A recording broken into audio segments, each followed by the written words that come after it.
نحمده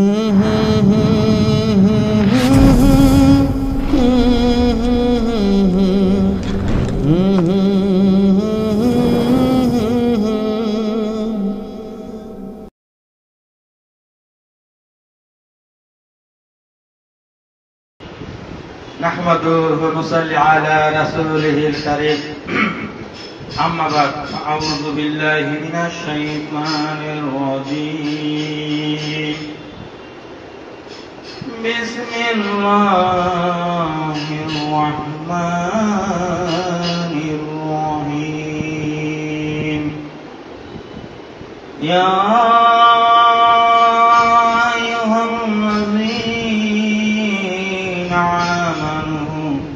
صلوا عليه وسلموا تسليما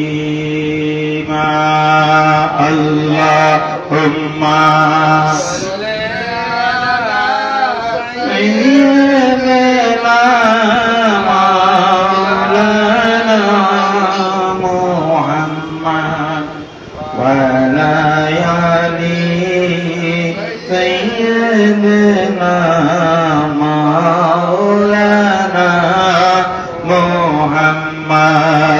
اللهم صل على سيدنا مولانا محمد وعلى آل سيدنا مولانا এ বিশ্ব পৃথিবীর যা কিছু আছে সকলেই কিনিল তার স্রষ্টাকে শুধুই মানুষ কেবলই বেহুশ না কিনিল তার স্রষ্টাকে আল্লাহুম্মা সাল্লি আলা সাইয়্যিদিনা মাওলানা মুহাম্মাদ ওয়া আলা সাইয়্যিদিনা মাওলানা মুহাম্মাদ প্রেমাগুনে জলে মরি ওহে আমার রাব্বানা আমি যার প্রেমে পাগল শুধু সোনার মদিনা আল্লাহুম্মা সাল্লি আলা সাইয়্যিদিনা মাওলানা মুহাম্মদ ওয়া আলা আলি সাইয়্যিদিনা মাওলানা মুহাম্মদ অচিন দেশের মানুষ তুমি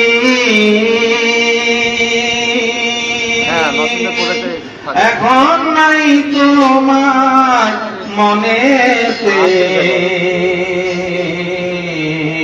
আবার তোমার করবে মনে যখন যাইবা কবরে আল্লাহুম্মা সাল্লি আলা সাইয়্যিদিনা মাওলানা মুহাম্মদ ওয়া আলা আলি সাইয়্যিদিনা মাওলানা মুহাম্মদ দাইনে মাটি বামে মাটি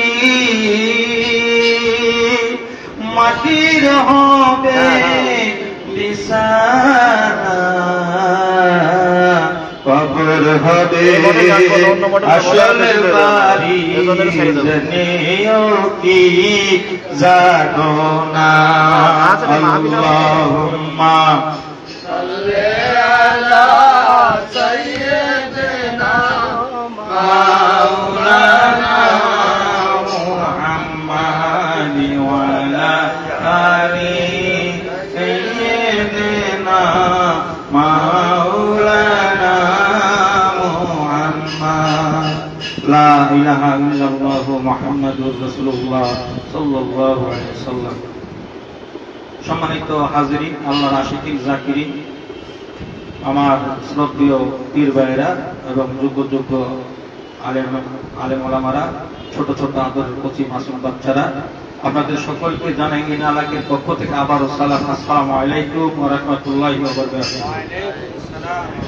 সেই সাথে আপনাদের সকলকে জানাই তালিম ইসলাম মানিকগঞ্জ দরবার শরীফের পক্ষ হতে, আমার শায়েখ ও মুর্শিদের পক্ষ হতে আন্তরিক মোবারকবাদ। আপনারা সকলে ভালো আছেন তো? আলহামদুলিল্লাহ। আমার পরম দরদি মুর্শিদ কেবলা তালিম ইসলাম মানিকগঞ্জ দরবার শরীফ, উনি প্রায় সময় একটা কথা বলেন। সেই কথাটা হলো, আমি গত বৃহস্পতিবার এই বিষয়ে একটু আলাপ আলোচনা করেছি। সেটা হলো যে ছোট ছোট বলিয়া কাউকে করিও না হীন, ছোট ছোট বর্ষি দিয়া গাছে বড় বড় মিন। ছোট্ট একটা বর্ষির মাঝে যদি একটু আদার দেয়া যদি নদী বা সাগরে যদি ফালানো হয়, সেই ছোট্ট একটা বর্ষি কিন্তু বিশাল বড় রুই কাতল মাছ ধরে নিয়ে আসে। কথা দেখছি না? যদিও এখনকার পরিবেশটা ছোটখাটো, তার কারণ এটা তো আমাদের আনঅফিসিয়াল একটা মাহফিল, আনঅফিসিয়াল, কথা বলেন না? আমাদের অফিসিয়াল মাহফিলটা হয় প্রতি বৃহস্পতিবার আমার শায়েখ ও মুর্শিদের এজাজত সাপেক্ষে। আমার শায়েখ ও মুর্শিদের এজাজত সাপেক্ষে অফিসিয়াল যে মাহফিলটা হয় সম্প্রদায়ী, সেটা হয় প্রতি বৃহস্পতিবার। আর আজকে হলো আনঅফিসিয়াল, এটা হলো আমার হাজি সাহেবের পক্ষ থেকে। সুবহানাল্লাহ। যেহেতু আমাদের কারণ বাজার যে মার্কেট গুলো আছে মঙ্গলবার সাপ্তাহিক বন্ধ, সেই সুবাদে আমাদের সভাপতি সাহেব চিন্তা করে যে এখানে আমরা যারা আছি পীর ভাইরা যারা পারি একটু রাত্রিতে যাপন করলাম। আল্লাহ রাসূলের সাহাবীরা রাতে ছিল দরবেশ আর দিনে ছিল যোদ্ধা। কথা ঠিক কিনা? ওনার রাতে তাহাজ্জুদ গুজারি করেছে, জিকির আজকার করেছে, কইরা তাদের রাতটা অতিবাহিত করতে। সকালবেলা তারা কি ছিল? মর্দে মুজাহিদ ছিল। এই জায়গাটা আল্লাহ তাআলার কাছে সবথেকে একটি উত্তম জায়গা, জিকিরের মজলিস। এখানে আমরা যতক্ষণ বসা আছি ততক্ষণ আমাদের আমলের মিটার বাড়তেছে। কথা ঠিক কিনা? এখান থেকে বের হয়ে যাব, দুনিয়ামুখী হয়ে যাব, আমলের মিটার কমবে এবং বাড়বে। আর এখানে যতক্ষণ আছি এতক্ষণ কি কোনো মিশাগত হইব? কোন অন্যায় হইব? কোন অপরাধ হবে? তাহলে আমলের মিটার বাড়বো না কমবো? বাড়বো। তাহলে অতএব আমরা এখানে আছি, এর মাঝে একজন ভদ্রলোক আছে, নাম কি জানেন? ভদ্রলোকের নাম ইবলিস। উনি আবার আমাকে আপনাকে কুচাইব। কিছু কিছু লোক আছে মানে কুচায় যে কয়টা বাজে, কি ওয়াজ করা, কি জিকির টিকির করুন, বাসায় ঘুমাই থাকে। ওই শয়তান ওয়াজ ওয়াজা দিবে, আর ওই শয়তানকে দূর করার জন্য একটা অস্ত্র আছে।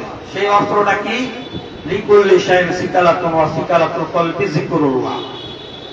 প্রত্যেকটা জিনিসই পরিষ্কার করার জন্য রেত আছে, আর কলব পরিষ্কার করার রেত হলো আমার মাওলা পাকের জিকির। কথা ঠিক কিনা?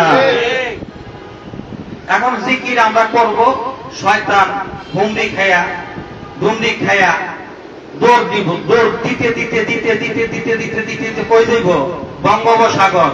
আর কোন যাওয়ার জায়গা নেই, পানির মধ্যে দিয়ে পড়ে থাকবে। কথা ঠিক কিনা? আমার পরম দরদি মুর্শিদ কেবলার পবিত্র জবান থেকে ওদিন একটা বয়ান শুনলাম যে শয়তান সাগরের মাঝখানে একটা সিংহাসন বসাইয়া, তার ছেলেবেলাদেরকে বলে তারা সকালবেলা দেখো তারা কাজ কর, সারাদিন কাজ করে সন্ধ্যা এবার হাজিরা খাতায় দিয়া দেয়। তো শয়তানের ছেলেবেলা যারা আছে তারা শয়তানের মালিক হিসাবে তারা মানে। বলতেছে কি করছো? তো একটারে আরেকটারে মারাইছি। তো ভালো কাম করছো। তো কি করছো? নামাজ থেকে চুলাইছি। বিভিন্ন ধরনের ওয়াজ ওয়াজ দিয়ে বিভিন্ন থেকে গাফিল করে রাখছে, শয়তানের কাছে ভালো। কথা ঠিক আছে? তো আমরা এখানে যারা আছি এবং যারা আসবো, ইনশাআল্লাহ তাআলা ভদ্রলোক তুমি এই জায়গার বাইরেই থাকো, ভিতরে আর ঢুকবার পারবা না। তার কারণ কি? দিল্লির এক পাগল ছিল, ওই পাগল রাস্তা দিয়ে হাত তোলা কি বলতো জানেন? তুমি আমার আল্লাহ না, আমি তোমার বান্দা না, তোমার কথা শুনুম না, তোমার কথা মানুম না। তুমি আমার আল্লাহ না, আমি তোমার বান্দা না, ওরে তোমার কথা শুনুন না, তোমার কথা মানুন না। এই কথা ওই পাগল বলে আর হাঁটে। তখনকার তৎকালীন যে বাদশাহ ছিল, ওই এলাকার যে আলেম ওলামারা ছিল, শরীয়ত প্রণেতা, শরীয়তের পাবন্দী যারা ছিল, যদিও শরীয়তের দৃষ্টিতে কথাটার মাঝে কুফর আছে, কথা ঠিক কিনা, যেহেতু সে আল্লাহকে মানতেছে না, যে আল্লাহকে মানে না, সে কুফর করলো, সে মুরতাদ হয়ে গেল। আর ইসলামের শরীয়তের হুকুম কি? মুরতাদকে গাজান করে দাও, কথা ঠিক কিনা? শরীয়তের পাবন্দী তৎকালীন আলেম ওলামারা বলতেছে, যেহেতু এ পাগল আর এই কথা বলতেছে, তারে যেখানে পাইবা তারে পাথর দিয়ে আঘাত করবা, যেন সে আর কথা না বলে। এই কথা বলার সাথে সাথে আলেম ওলামারা যেহেতু ফতোয়া দিয়ে দিচ্ছে, যেখানে পাইছে সেখানে পাগলকে আঘাত করছে। ছোট ছোট ল্যাংটা পোলাপান যারা খেলাধুলা করত, তারাও পাগলকে আঘাত করত। এই একভাবে এক কথা দুই কথা এইভাবে এক কান দুই কান করে ওই তৎকালীন যে বাদশা ছিল, বাদশার কানে পৌঁছাইয়া গেছে। এবার বাদশার কানে পৌঁছাইয়া যাওয়া গেছে পরে বাদশাও ছিল শরীয়তের পাবন্দী, ইসলামে পাবন্দী। ওই বাদশা বলতেছে, এত বড় খাবো, এত বড় সাহস, আমার রাজ্যের বাড়ি থেকে সে আল্লাহকে অস্বীকার করে। কি কয়? তুমি আমার আল্লাহ না, আমি তোমার বান্দা না, তোমার কথা শুনবো না, তোমার কথা মানবো না।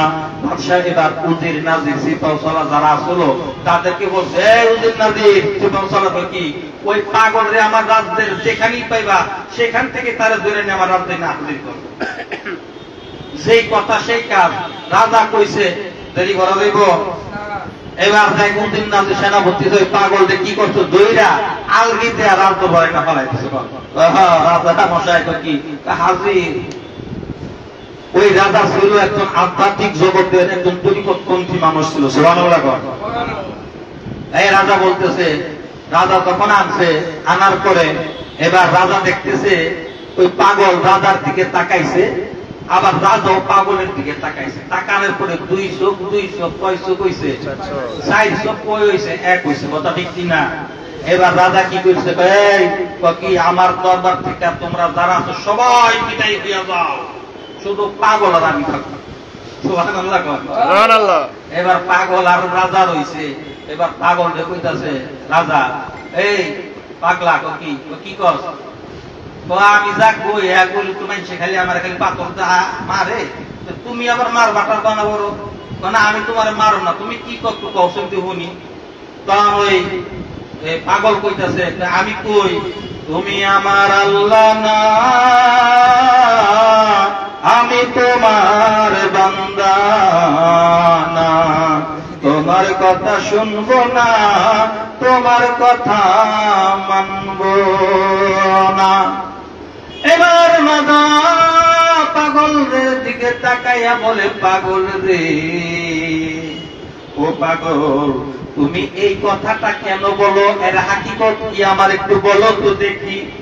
এবার পাগল দুইটা চোখের পানি ঝর ঝর ঝর ঝর কইরা ছাইরা দিয়া বক্ষ জমিন বাসাইয়া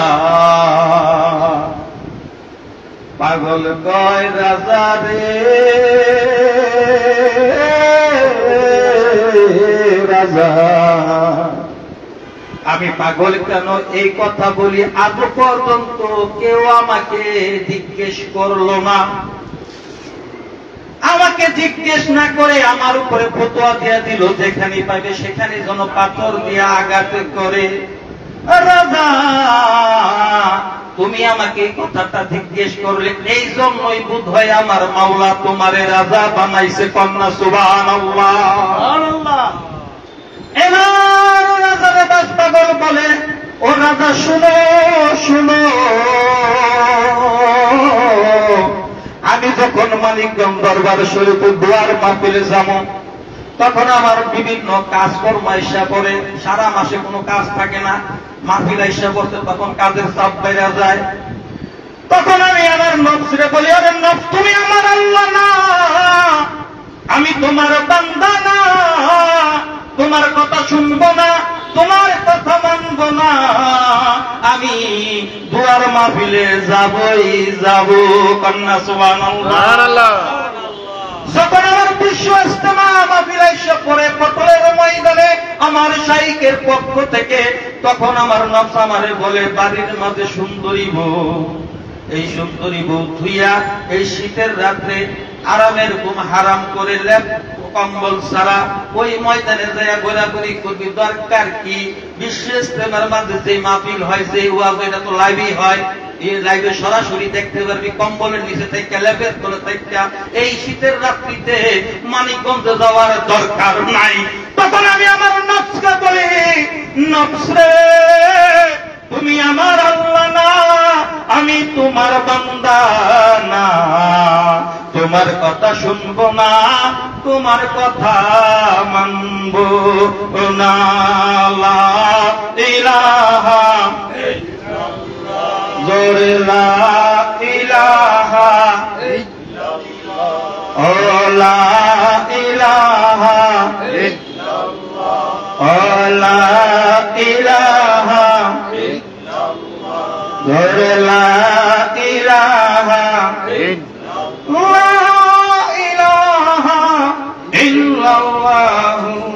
মুহাম্মাদুর রাসূলুল্লাহ সাল্লাল্লাহু আলাইহি ওয়াসাল্লাম। বোঝা গেল নফসের সাথে জিহাদ করতে হবে, কথা ঠিক কিনা? আল্লাহ রাসূল সাল্লাল্লাহু আলাইহি সাল্লাম যুদ্ধ থেকে সাহাবীদের কিনে আসতেছেন, সাহাবীরা বলতেছেন, ইয়া রাসূলুল্লাহ, আমরা সবচেয়ে বড় জিহাদ যুদ্ধ করলাম, সবচেয়ে বড় যুদ্ধ করলাম, জিহাদ করলাম। আল্লাহ রাসূল সাল্লাল্লাহু আলাইহি সাল্লাম বলতেছে, ও সাহাবারা, কি এটা সবচেয়ে বড় যুদ্ধ, বড় জিহাদ না? আমাদের সবচেয়ে বড় যুদ্ধ এবং জিহাদ হলো সামনে, এটা হলো জিহাদে আসগর, সামনে আসছে জিহাদে আকবর। সাহাবার পাইনা জিজ্ঞাসা করতেছে, ইয়া রাসূলুল্লাহ, এত বড় যুদ্ধ করলাম, এরপর এটা ছোট যুদ্ধ, ছোট জিহাদ, জিহাদে আকবর, তো সামনে বড় যুদ্ধ, বড় জিহাদ, জিহাদ আকবর, এটা কোনটা? আমার আপনার রাসূল বলতেছে, নফসের সাথে জিহাদ করা হলো সবচেয়ে বড় জিহাদ। সুবহানাল্লাহ। মান আরাফা নাফসাহু ফাকাত আরাফা রাব্বাহু, যে তুমি তোমার নফসকে চিনলা, তুমি যেন তুমি তোমার পরম স্রষ্টাকে চিনলা। পরম স্রষ্টাকে চিনতে গেলে, ওই নফসকে নিয়ন্ত্রণ করতে গেলে, এটা কখনোই একা একা সম্ভব না। এটাকে নিয়ন্ত্রণ করতে গেলে যারা এটাকে নিয়ন্ত্রণ করছে তাদের সোহবতে আমাকে আপনাকে যাইতে হবে, কথা ঠিক কিনা? আল্লাহ তাআলা কোরআন শরীফে বলতেছে, ইন্না সালাতা তানহা আনিল ফাহশা ওয়াল মুনকার, নিশ্চয়ই নামাজি ব্যক্তি কি করে? অশালীন ভাষার কাছে কি করে? বিরত রাখে, কথা ঠিক কিনা? আপনাদের যে এলাকার কথা বলি না, আমি আমাদের এলাকার কথাই বলি। আমাদের এলাকার মাঝে এমনও লোক আছে, তাকবীরে উলার সাথে 5 ওয়াক্ত নামাজ জামাতে পড়ে, অথচ ওই লোকটা সুদের সাথে জড়িত আপনাদের এলাকায় নেই। আমার এলাকার মাঝে এমন লোক আছে, 5 ওয়াক্ত নামাজও পড়তেছে, আবার ঠ্যাংয়ের উপরে পা না, পার উপরে ঠ্যাং দিয়া চা খাইতেছে আর টিভি দেখতেছে, আছে না নাই? এমন লোক আছে, তাকবীর উলার সাথে 5 ওয়াক্ত নামাজ পড়তেছে, অথচ লাইল খালি শিখো নয়, ক্ষেতের লাইল, চিনেন তো? হ্যাঁ, কবরে নামাজের সাথে সাথে কবরের মধ্যে কাফনটা পচার আগে কিন্তু মানুষের দেহটা পৌঁছে দেয়, কবরের বাস পচার আগে কিন্তু মানুষের দেহ পৌঁছে যায়। এরপরও মানুষের হুঁশ হয় না, নামাজ ঠিকই 5 ওয়াক্ত নামাজ পড়তেছে, পড়তে পড়তে কপালে পর ফালাইয়া দিছে, কিন্তু অশালীন যে ভাষায় কাজগুলো আছে এইগুলোর থেকে কেন বিরত হচ্ছে না? আল্লাহ কি কোরআন শরীফে কি 2-1টা মিছা কথা কইছে? যে 2-1টা মিছা কথা কইছে, 2-1টা হাসা কথা কইছে, এরকম নাকি? আল্লাহ যা বলছে সত্য বলছে, আল্লাহর বাণী, আল্লাহর কথা একটাও মিথ্যা না। মিথ্যা হলো তোমার আমার নামাজ, কথা ঠিক কিনা? তার কারণ কি? ওই নামাজটাকে কামিলিয়াত করতে গেলে, পূর্ণ করতে গেলে, হযরত ইসমাঈল বুখারী রাহমাতুল্লাহ আলাইহি ওনার বুখারী শরীফের মাঝে বলছেন, লা সালাতা ইল্লা বিল হুজরি কলব, হুজরি কলব ব্যতীত কোন নামাজি কামেল আসে না, কোন নামাজে পূর্ণতা পায় না। ওই নামাজকে পূর্ণতা আনতে গেলে, কামিলিয়াত করতে গেলে কি করতে হবে?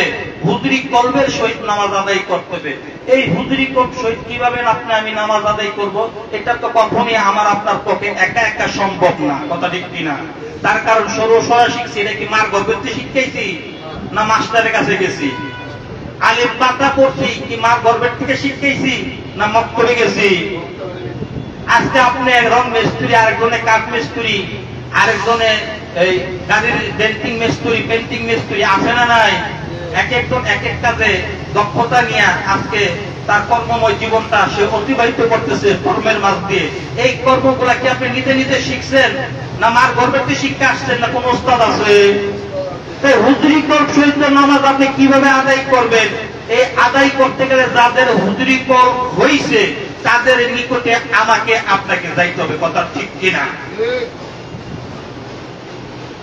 একা একা কোনো কিছু সম্ভব না। তার কারণ কি? একা আর বোকা সমান। একা আর বোকা কি সমান?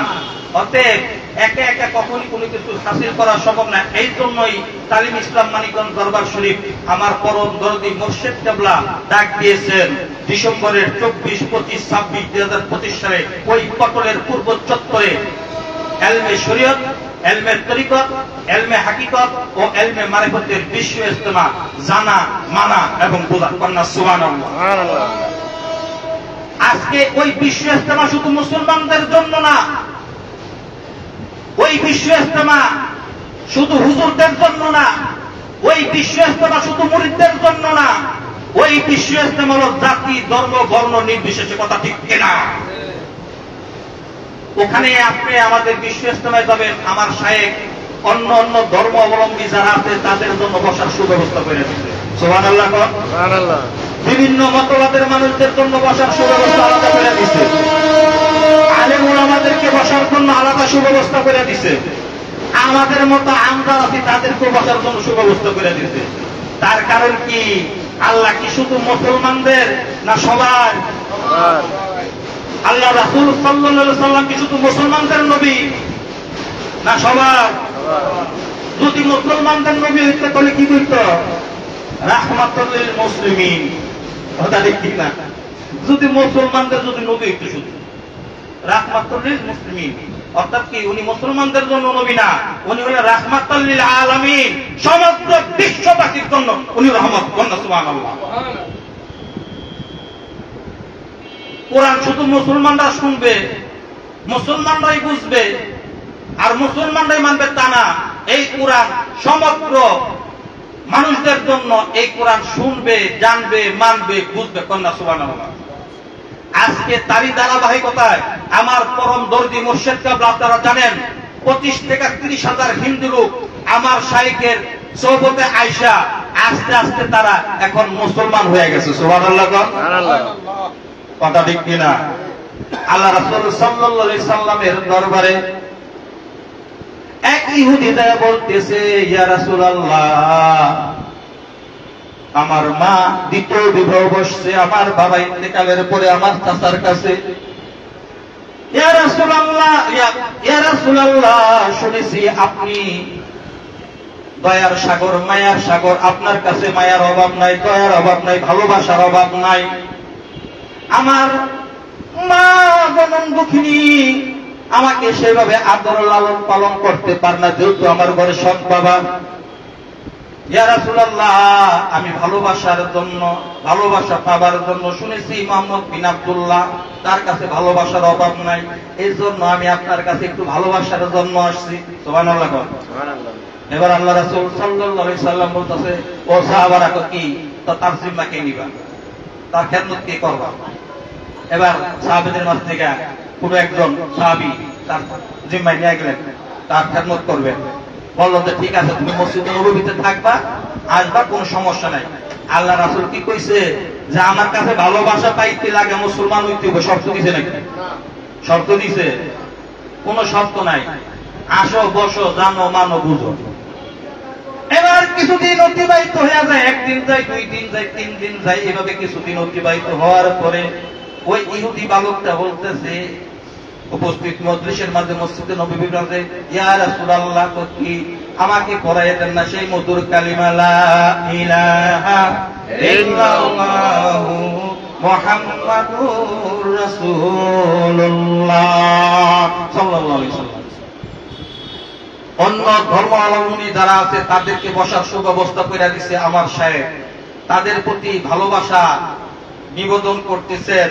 ওই ভালোবাসায় মুগ্ধ হয়ে ওই ধর্মাবলম্বী লোকরা কি করতেছে? আমার শাইখের হাত দিয়া 25 থেকে 30,000 হিন্দু লোক মুসলমান হইছে। আমরা শুট ডাউন কইরা আমার শাইখ পীরগিরি করে না। কথা বুঝাইতে পারছি?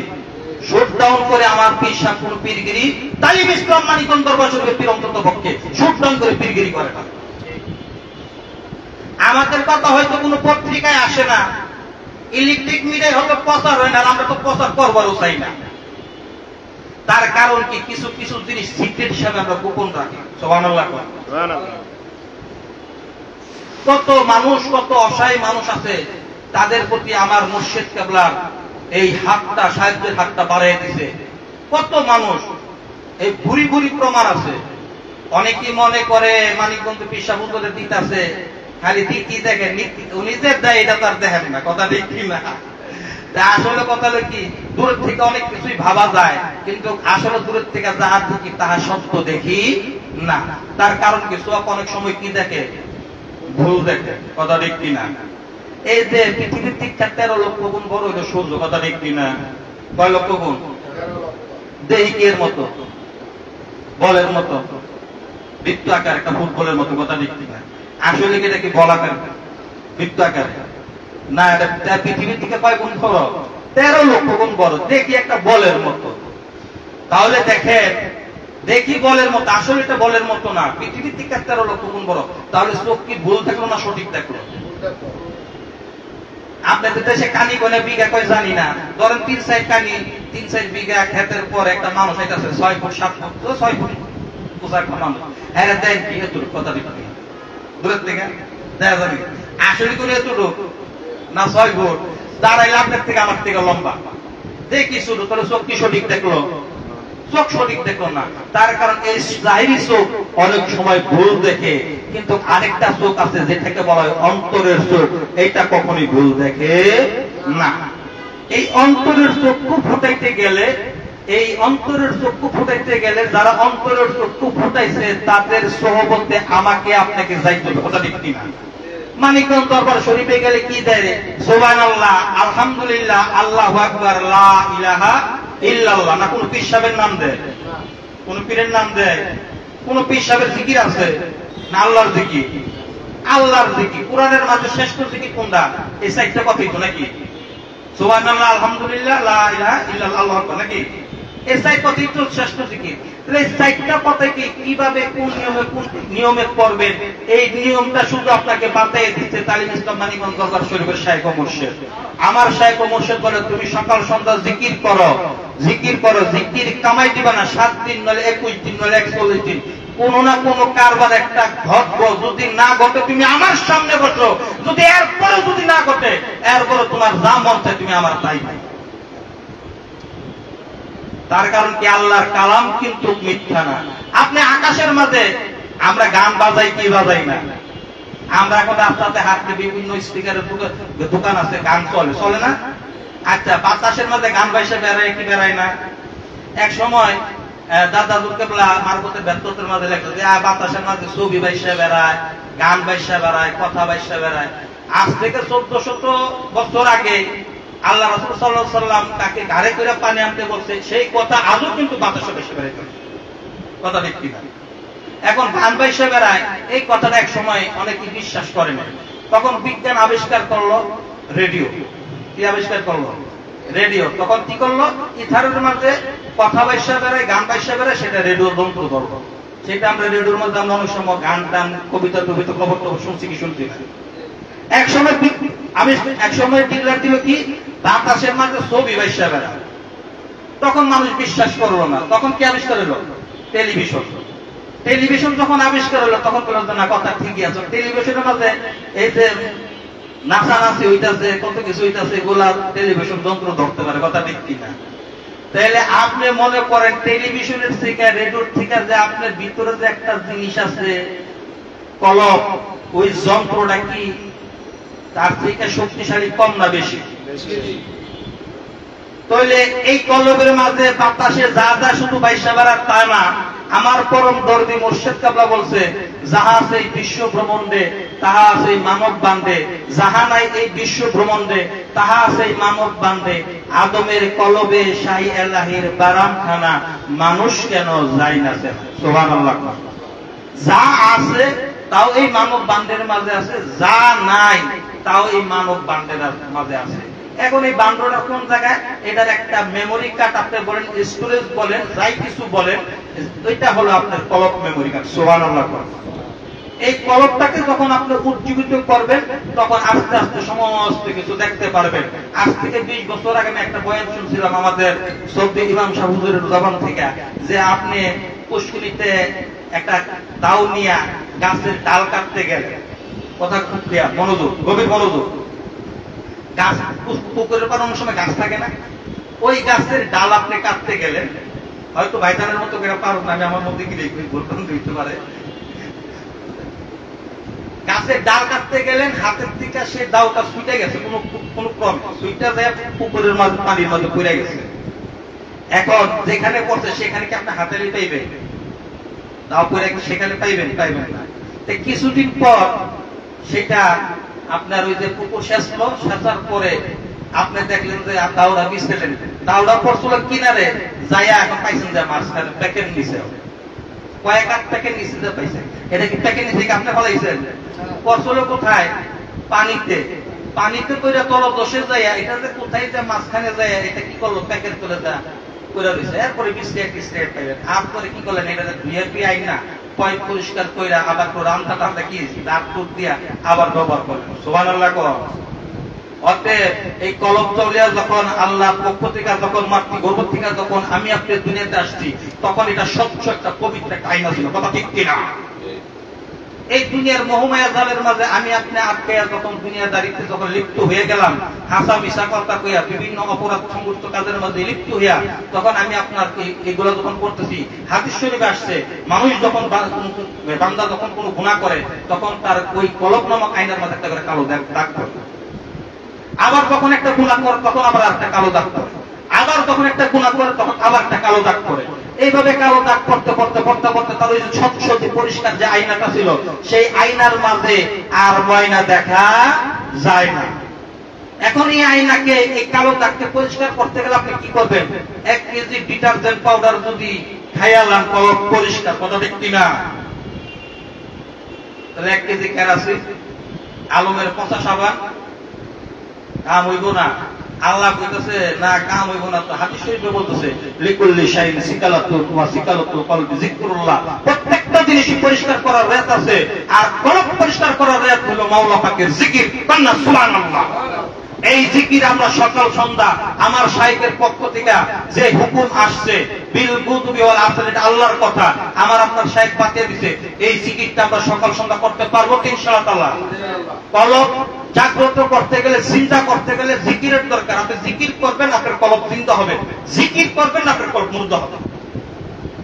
কথা বলতে পারছি? জিকির করলে কলব জিন্দা হয়, জিকির না করলে কলব কি হয়? মুর্দা হয়। ওই মুর্দা কলবে যদি আপনার কোনো কাম হইব, কোনো কিছু কাম হবে না। আউন্তি আর দাউন্তি কুছ নেই পাউন্তি।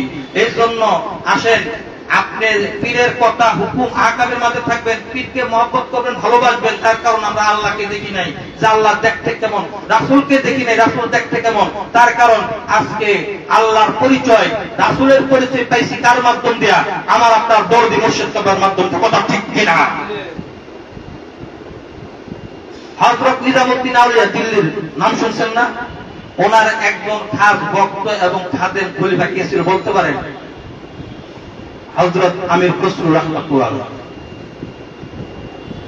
এই আমির খসরু রাহমাতুল্লাহ আলাইহি এত আশিক, এত পাগল ছিলেন নিজামউদ্দিন আউলিয়ার জন্য। এই নিজামউদ্দিন আউলিয়াকে বলল, তখনকার যুগে তো আপনার সাময়িক বিভিন্ন দরবারে বিভিন্ন খানকায় সাময়িক। আর নিজামউদ্দিন আউলিয়া কি করতো? ওই সামা শুনতেন, আর যারা সামা গাইতেন, এই সামা গেলে তাদেরকে কিছু নাজরানা দিতেন। সুবহানাল্লাহ। আর এই নাজরানার যোগানদাতা ছিল হযরত আমির খসরু রাহমাতুল্লাহ আলাইহি। যেমন রাসূলের যুগে, রাসূলুল্লাহ সাল্লাল্লাহু আলাইহি সাল্লামের যুগে অর্থ সবাই কম বেশি দিছে, কিন্তু সবচেয়ে বেশি অর্থ দিছে কিন্তু হযরত উসমান রাদিয়াল্লাহু তাআলা। কথা ঠিক কি না?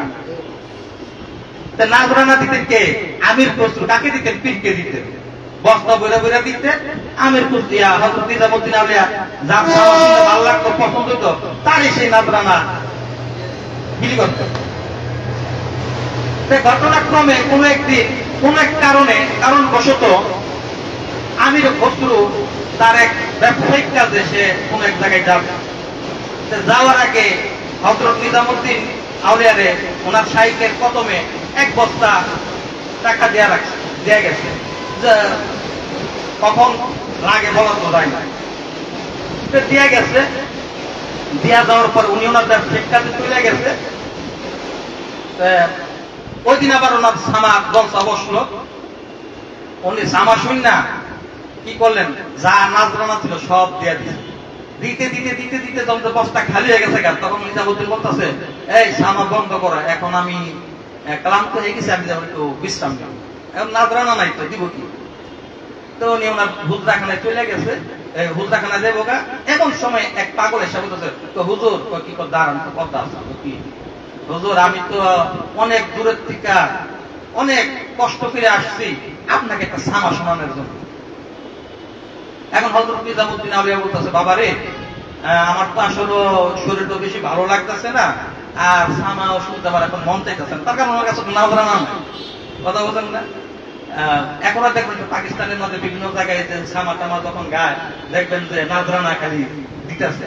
এটা তাদের একটা ঐতিহ্য, তাদের ওখানকার একটা ঐতিহ্য। তখন বলতেছে যে, বাবারে আমার কাছে তো নাজরানা নাই, তোমার কি দিব, তোমার সামা টামা শুনলেন? তোর নাজরানা দেওয়া লাগতো না, আপনি একটা সামা শুনেন না। এত জোর জবরদস্তি যখন করতেছে, না শুনে কার উপায় আছে, তখন নিজামুদ্দিন বলছে, ঠিক আছে তুমি সামা গাও। সামা গাইছে পরে উনি সামার মধ্যে এত ভালো লাগবে, মানে যা বলার বাহির, মানে তা ভাষায় প্রকাশ করার মতো। এখন নিজামুদ্দিন আউলিয়ার হিসাব হইল যে আমি তো তারে নাজরানা দিতেই হোক, মানে এটা সে এখন পাওয়া মতো হক হয়ে গেছে। এখন কি করি কি করতে করতে করতে করতে করতে করতে তো কুতুবউদ্দিন বখতিয়ার কাফি রাহমাতুল্লাহ এক জোড়া পায়ের খরম ছিল। এটা সিলসিলা হয়ে আইতে আইতে নিজামুদ্দিন আউলিয়ার কাছে এটার মানে ওনার কাছে ছিল। তো এখন দেখতেছে কি দিব, কিছু নাই। ওই যে পূর্বপুরুষের যে খরম জোড়া, কুতুবউদ্দিন বখতিয়ার কাফি রাহমাতুল্লাহ পায়ের যে খরম ছিল, এটা মানে হাত বাইতে বাইতে ওনার কাছে আসলো, এই জোড়াটা আছে। তা উনি এতই খুশি হয়েছে, সেই খরম জোড়া এটা ওই পাগলটা হাতে হিসাবে দিয়েছে। সুবহানাল্লাহ। এখন পাগল এটা পাইয়া পাগড়ির ভিতরে দিয়া মাথায় রেখা পাগড়িটা পাইন্দা। সুবহানাল্লাহ। যে যারে চিনে সেই তারে কিনে, চিনলে জরি, না চিনলে কি ভাত রান্দার করি। পাগল তো পাইয়া খুশি, যা পাইছি অবস্থা। এবার ওই পাগলাই কি করলো, খাজা নিজামুদ্দিন আউলিয়ার কাছ থেকে বিদায় নিয়ে যাইতেছিল। যাওয়ার পথেই মধ্যেই হযরত আমির খসরু রাহমাতুল্লাহ আসতেছিলেন।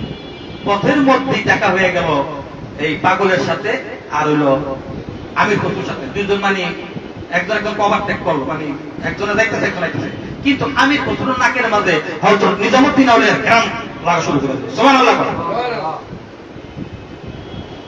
এবারে আমির খসরু রাহমাতুল্লাহ বলতেছে, পাগলা দাঁড়াবে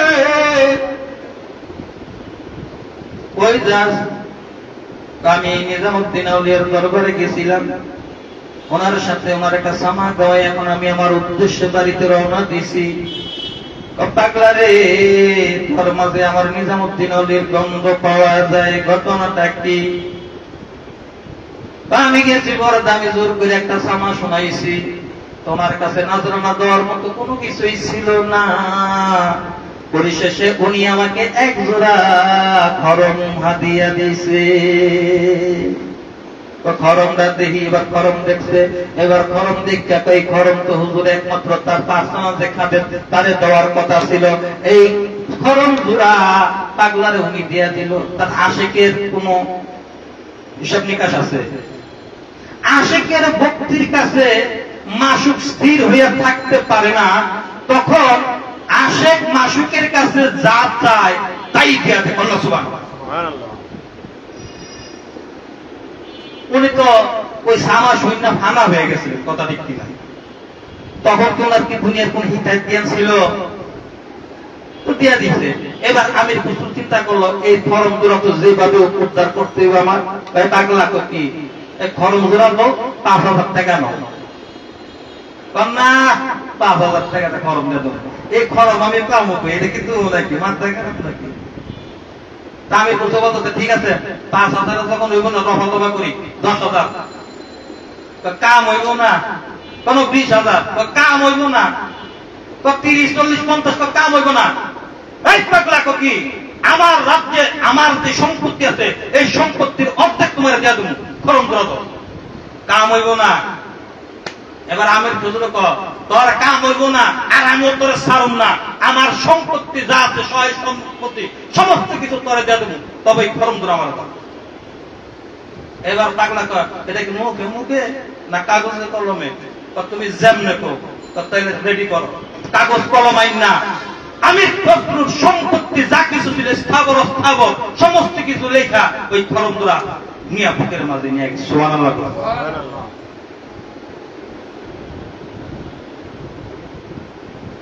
ওরে কেউ বুঝিতে পারে না রে পীর মুর্শিদের খেলা, আমার দয়াল চাঁদের খেলা। কেউ বুঝিতে পারে না রে পীর মুর্শিদের খেলা, আমার দয়াল চাঁদের খেলা। এবার আমির খুসরু যখন বুকের মাঝে পাদুকা জোড়া খরম জোড়া নিয়ে নিছে, ওদিকে নিজামুদ্দিন আউলিয়া মুরাকাবায় মুশাহাদায় ছিলেন। মুরাকাবায় মুশাহাদায় দেখতেছে আমির খুসরু তো বুকের মাঝে খরম জোড়া নিয়া এবার তার বাড়ির উদ্দেশ্যে রওনা দিয়া দিছে। এবার দিল্লির নিজামুদ্দিন আউলিয়া বলতেছে, মুরাকাবা মুশাহাদার মধ্যে বলতেছে, আমির খুসরু যেন আমার বাড়িতে না আসতে পারে। আল্লাহর কাছে ওনাদের কানেকশন ছিল, হক কানেকশন, কথা ঠিক কিনা? যা বলতো তাই তো হইতো। এমন জ্বর শুরু হয়ে গেল, এমন তুফান শুরু হয়ে গেল, এমন বৃষ্টি শুরু হয়ে গেল। এবার আমির খুসরু আর আগাইতে পারতেছে না। আর আমির খুসরু বলতেছে, জ্বর হোক তুফান হোক, পৃথিবী যদি লন্ড পন্ড যদি হয়ে যায়, আমি আমির খুসরুকে আমার শাইখের দরবারের থেকে ফেরাইতে পারবে না। আমি তার বাড়ির দিকে মুখ করছি, জামুল তো জামুল কন্যা। সুবহানাল্লাহ। ওরে বাপের নদী পাড়ি দিয়া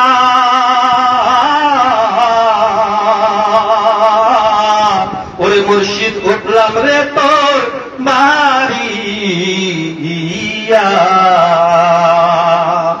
ওরে ভাবের নদী পাড়ি দিয়া ওরে মুর্শিদ উঠলাম রে তোর বাড়ি গিয়া। আমি সারা জনম পথে পথে, সারা জনম পথে পথে গাইলাম শুধু তোমার গান, বাতি যেন নিবে না মুর্শিদ চান আমার, বাতি যেন নিবে না মুর্শিদ চান আমার। নিবলে বাতি যাবে রে জাতি, নিবলে বাতি যাবে রে জাতি, তোর নামের হবে অপমান, বাতি যেন নিবে না মুর্শিদ চান আমার, বাতি যেন নিবে না মুর্শিদ চান। এবার আমির খুসরু ওই জ্বর তুফান অপেক্ষা করে পীরের বাড়ির দিকে যাইতেছিল। যাইতে যাইতে যাইয়া দেখে পীরের বাড়ির যে প্রধান গেটটা ছিল সেই গেটটা বন্ধ। তার কারণ জ্বর তুফান হইতেছে, দরজা সদর দরজা বন্ধ। এবার আমির খুসরু বাইরের মাঝে ওই পাদুকা জোড়া খরম জোড়া বুকের মাঝে এইভাবে জড়াইয়া চিন্তা করতেছে কিভাবে এবার শাইখের কাছে যাওয়া যায়। কোনো তো উপায় দেখতেছি না। এবার বিকল্প কোন রাস্তা আছে কিনা খুঁজতেছে। এবার চিন্তা করলো বিকল্প পিছনে একটা গেট আছে, ওই গেটে যদি যাইতে হয় তাহলে এখানে একটা ড্রেন আছে, ওই ড্রেনটার মাঝ দিয়া যদি ভিতরে প্রবেশ করা যায়, ওই ড্রেন দিয়া ওই জায়গায় যদি পিছনে যাওয়া যায় তাহলে পিছনের দরজা দিয়ে শাইখের সাথে দেখা করা যাইব। এবারে আমির খসরু কি করলেন বন্ধুরা আমার গভীর মনোযোগ, আপনাদের খেদমতে আরজ, ভক্ত হইতে গেলে ভক্ত হওয়ার মতো ভক্ত হইতে হবে। তার কারণ ভক্তের দূর কিন্তু মারাত্মক সাংঘাতিক ব্যাপার। সুবহানাল্লাহ কর। এবার আমির খসরু পাদুকা জোড়া খরম জোড়া বুকে নিয়ে ওই ড্রেনের মাঝে তার মাথা ঢুকাইয়া দিলেন।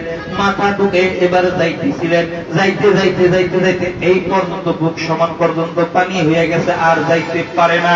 এদিকে না যাওয়ার কারণে ড্রেনের পানি যখন বন্ধ হয়ে গেছে, নিজামুদ্দিন আউলিয়ার বাড়িতে এবার পানি ভরপুর হয়ে গেছে, ড্রেনের পানি তো যায় না, ড্রেনের মুখ আটকাইয়া গেছে। এবার কি করা যায়? তখন এক খাদেম যে বলতেছে, হুজুর কি সম্ভবত ড্রেনের মুখ আটকাইয়া গেছে, ড্রেনের পানি এবার সরতেছে না, কি করব? এবার বলতেছে একটা বাঁশ নে, বাঁশ নিয়া ড্রেনের মুখের মধ্যে গুতা দিলে হয়তো ড্রেনের মুখটা ক্লিয়ার হয়ে যাবে আর পানিও ক্লিয়ার হইয়া যাইব। এবারে খাদেম কি করলেন? বাঁশটা হাতে নিলেন, বাঁশটা হাতে নিয়ে এবারে ড্রেনের মধ্যে বাঁশ ঢুকে যখন গুতা মারে, গুতা মারলে যখন সরে না, পানি সরে না। এবার খাদেম নিরুপায় হইয়া বলতেছে, হুজুর এটা এত শক্ত কি জিনিস, এটা দিয়ে বাঁশ দিয়া তো এই মুখ খোলানো যাইতেছে না, হুজুর কি করা যায়? এবার হুজুর বলতেছে, এক কাজ কর, বল্লম নিয়ে যায়, তৎকালীন যে বল্লম গুলা পাওয়া যাইতো ওই বল্লম নিয়ে যা, বল্লম নিয়ে যাও, তখন গাই দিবি, তখন ওই ময়লা সইরা দেব আর ডেট কিলার হয়ে যাইব। এবার খাদেম কি করলো? ওই বল্লমটা দিয়া ডেটার মাঝে যখন গুতা দেয়, আমির খসরু পিঠে যায় লাগে। আমির খসরু বলে, আল্লাহ চাইয়া দেখো এ তোমার কোন খেলা, আমি তো বুঝি না। ওরে তুমি যখন যাও গো দয়াল, আমায় একটা রাখিয়া, ওরে লুকাইয়া লুকাইয়া দেখি গো আড়ালেতে তাকিয়া। তুমি যখন যাও গো দয়াল, আমায় একা রাখিয়া, ওরে লুকাইয়া লুকাইয়া দেখি গো আড়ালেতে থাকিয়া।